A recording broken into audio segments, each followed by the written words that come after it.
Without doubts, I think it's by far the best league in Europe. How dare you score like that in the Premier League? Mission accomplished in the Premier League.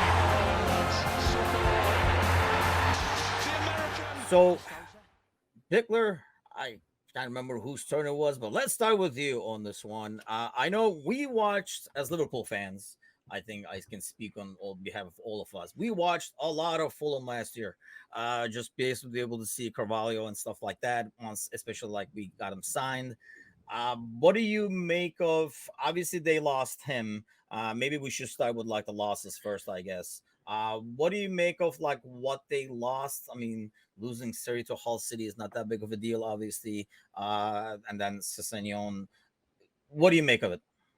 Losing Carvalho, how much will it impact this team? I mean, I think it impacts them pretty significantly. I mean, they're built for this, though. They seem to kind of just reload. So I think that they'll, I think that they'll eventually, I think they'll settle out and be fine. I think this is going to be very similar to like what we saw with Leeds and what we saw with Brentford, where they come in, take some teams by surprise. About mid-season, everybody sort of adjusts, figures them out, and then they drop some points and they finish sort of in that mid-table kind of flux range. But I mean, they've got a lot of young, good talent. I mean, we'll talk about the transfers in a minute. I think they've got the right sort of system. I love the way they play football. I think they're one of those newcomers coming in. It's going to be really exciting to see. I mean, very similar to like when we saw Brentford, and they're just a lot of fun to watch. You can always appreciate the football. Yeah, because as great of a player as Carvalho is, and we're seeing more and more of him in a Liverpool jersey now and kind of like loving it, it is a lot more about the system, right, Gally, as opposed to like individual players in some ways for Fulham? Yeah, I think that Marco Silva's done a really nice job with this group of players. Anyone who watched the first episode knows I'm not the largest Scott Parker fan, and maybe didn't rate him so highly as a Fulham manager. And him taking them down and walking to another club, I think was the greatest thing that happened to Fulham. And it allowed them to hire a manager that was progressive with the type of football they wanted to play. And I think he absolutely got the best out of Mitrovic they've ever had. He took at a time where Carvalho was ready to take that next step. I feel like he helped prod him and push him. And I think we're very lucky that he had a manager like Marco Silva for a year that let him experiment and make some mistakes in the championship. Some are probably covered up by being at a championship level. And, old friend Harry Wilson went there and had a really, really good campaign and became a key contributor. For me, it's going to come down to, can Mitrovic score enough goals at the EPL level, which the jury has to still be out after, I think he's had 3 seasons in the Prem, and every time he scores 50 to 60% less goals than the year before when he was in the championship. And does Harry Wilson have the speed and the tactical nous to actually take on Premier League ready fullbacks and create? And lastly, we're going to talk about the incomings. I think the Andreas Pereira signing from United they are expecting a lot out of this player. They signed him to be the Carvalho replacement and play in the hole behind Mitrovic. They don't plan to change their style. So he has to be big. Now, he's already on set pieces. He's already showing that he's playing a big part so far in their few preseason friendlies. But this is a guy who could never sniff a chance at United, even though for four or five managers, not one has rated him since Sir Alex left. So that has to be said for something. And he's never been invited back for a second loan campaign at the same club either, which sometimes speaks about the player, right? So objectivity here, I can't rank on a freaking ex-United player just because he's ex-United. So I guess I'm just questioning it because he's Brazilian. Send the hate, Brazil. And that's what I was going to get to. I mean, United has been a mess in terms of like the manager carousel, and they keep adding more players instead of trying to see what they can get out of their current players sometimes. But I think that was the point. I'm glad you mentioned it, that he's never done the same gig again. And you would think in many cases where that happens, you get a bid for the player, or you're like, even if they can afford him, they want him back because they like what they saw and stuff. Is that a concern for you? I do think that there's a little concern to that, and I think he deserves the benefit of the doubt to at least be given an opportunity to play in a first team setup. And they really wanted him there. So I'm hoping or thinking that there was some logic behind it. I just think that what you see on this screen represents there still has to be some more business to be done. But I will give them credit. Last time they came up, they spent $100 million and basically turned over the entire team that they brought up to the Prem, and then went straight back down and lost all those players, and it hurt them. And then they went back to their core group and they got called up. And it looks like they're taking the approach to strengthen that side, but go with the, dance with the one that brought you there. So I give them credit, and I hope that works out for them. I'm not sure it will. Yeah, because we were talking about this when we were doing like the Bournemouth preview in terms of, the different approaches teams take when they come back from the championship. Do they just kind of like go with what they had, tweak it a little bit, or do they just say we're back and then just kind of like blow it up? Because sometimes it did make like almost like they made too many changes. I do like Marco Silva as well. I feel like he's one of the good dudes in some ways. I mean, we're Liverpool fans. Even when he was coaching Everton, I found it hard to kind of dislike him, if you will. But it's going to be interesting to see how some of these players that performed really well in the championship do now in the Premier League. Mitrovic is probably the most important key to that. I mean, is it just a matter of his level, you think, Gally, that has never translated into the same success in the Premiership, or is just like the style that keeps almost like changing?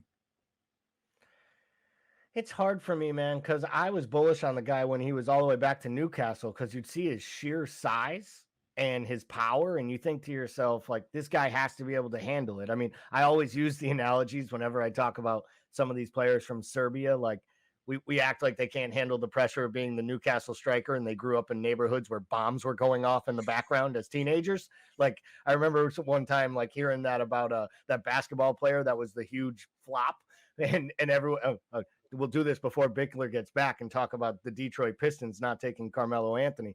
But there was that player that that they had, and one time he got asked, we said Detroit Pistons. He's back. Damn it, he heard that. He's back, and he got audio. All I had to do was talk about the Detroit Pistons not taking Carmelo Anthony. Hey, this will be the first year I watch them in like 15. They're gonna be good. But I always joke that when they asked the player, and I don't know why my brain is in mush right now, I can't pull it out, but they asked him like how he feels about being an NBA flop, and he was like, "Do you think I care about being an NBA flop? I grew up literally in a war zone. My middle school was once bombed while I was taking class." And like it's a real mentality, and I kind of equate that to Mitrovic sometimes. Like, it looks like nothing bothers him. At the same time, we've seen these players come up and go down and have huge success. And I think we talked about it with Solanke last week with Bournemouth, and Fulham is no different. Mitrovic has to prove that he's a Premier League center forward. And I think that if the 4 to 5 years worth of experience and history we've seen has probably told us he is not. The fact that they're not out in the market trying to bring in a ready-made striker or an alternative, to me, is a little surprising, because their offensive attacking players look a little weak to me, to be honest. And that's the thing. I mean, there has been times where he would have like a good run in the Premier League, and you would be like, oh, he's coming to his own, and then he would go quiet. And obviously, like strikers are going to be like that at times, but it feels like his fluctuates a lot more than others. And I think he's so pivotal to how that team performs that, when he is not performing, it's going to make it tough on them to get goals, especially in the Premier League, because you're going to be facing obviously a lot better defenses. I think some of those, the weaknesses like we were talking about earlier, like you were saying, Gally, you can sometimes get away with in the Championship, but Premier League is much more ruthless when it comes to that. So Bickler, Pistons. No, I'm saying Fulham. Where do you think they're gonna end up? How they perform this year on their year back? I think they'll be in that I want to say 12 to 16 range, like back half of the middle table. I really like the Polina edition. I think he's a stud. I think he's going to be really good. They added one of my least favorite players in the Premier League of all time, in Anders Pereira. This is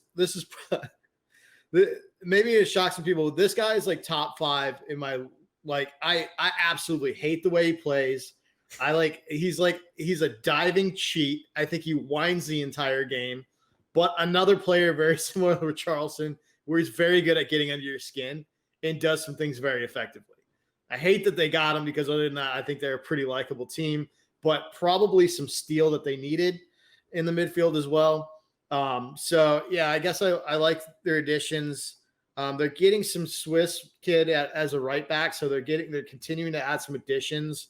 Yeah, I think that back half of that table, I really think probably 12 to 15 range is where I see them settling out this year.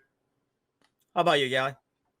I've actually got them 16 to 19, and it's primarily because they haven't changed the center backs that couldn't stop anyone from scoring a record level of goals. And I know they have a better manager now, but I do think they're in the Premier League. And, as we joked about ourselves last week, right, we're going to basically say that 18 teams are going to finish between 9 and 12. Somebody's got to get relegated outside of Bournemouth. I apologize again, Bournemouth fans, in advance. But somebody has to come out. You said someone will be Norwich. And I think if anyone on paper is Norwich this year, it is Bournemouth, finishing 20th to start. And there's got to be 2 other teams that go down. And I think that Fulham's going to have to show me they can stop other teams from scoring and score at the pace they did last year for me to believe that. And I think playing against Premier League teams 36 times, 38 times is going to be a lot harder than what they went through in the championship with 46. So it's 16 to 19 for me. I hope I'm wrong, because I like Fulham as a club, as a side. I like watching the stadium with the stupid cottage. I like all of it. I really do. But I genuinely think they could struggle, and I wouldn't be shocked at all if they find their way back in the championship, bagging 100 goals and Mitrovic setting new records next year.